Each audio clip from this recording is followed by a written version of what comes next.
Chunda Plaza adalah ikon dan sebuah bukti kota ini pernah menjadi metropolitan di masanya.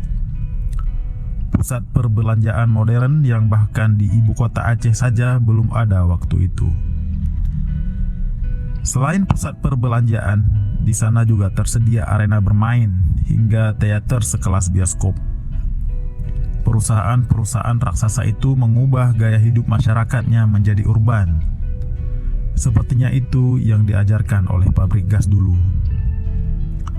Hilir mudik masyarakat dari berbagai daerah sekitar tertuju ke gedung lantai 4 berwarna merah muda, Chunda Plaza, pusat perbelanjaan terlengkap pada masanya.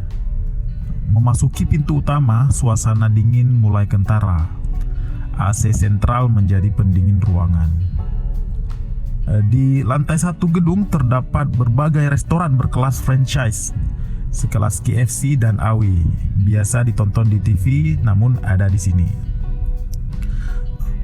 Menuju ke lantai 2 pun hanya cukup menginjakkan kaki saja, eskalator mengantar ke areal selanjutnya.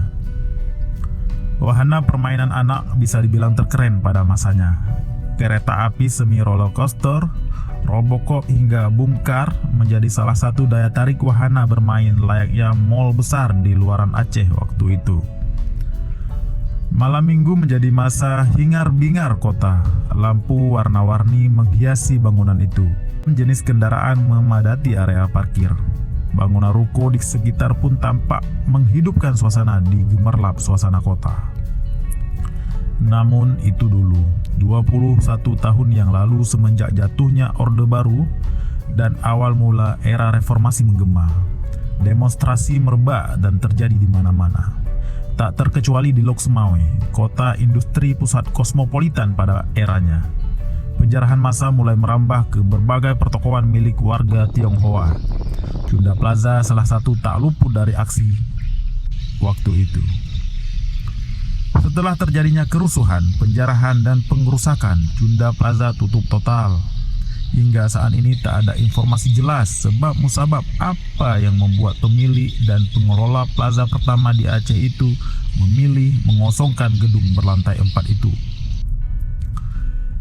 Ikon metropolis pada masanya itu kini wujud salah satu bangkai kejayaan pernah ada di kota ini. Selain besi tua, beberapa eks-bangunan pabrik penyulingan gas alam. Bangunan merah muda dan pertokoan di sekitar gedung itu kini kosong melompong. Hingar-bingar kini hanya menjadi milik burung walet. Terlihat suram di awal memasuki jantung kota. Tak ada lagi banner, berbagai film yang terpampang di dinding gedung merah muda itu. Lampu-lampu padam seakan benar adanya. Konflik turut andil senyapkan gemerlap lampu metropolis di kota tua itu. Ubud hak bola ya. Genang. Bola besar. Citik kena tega. Pohlon le.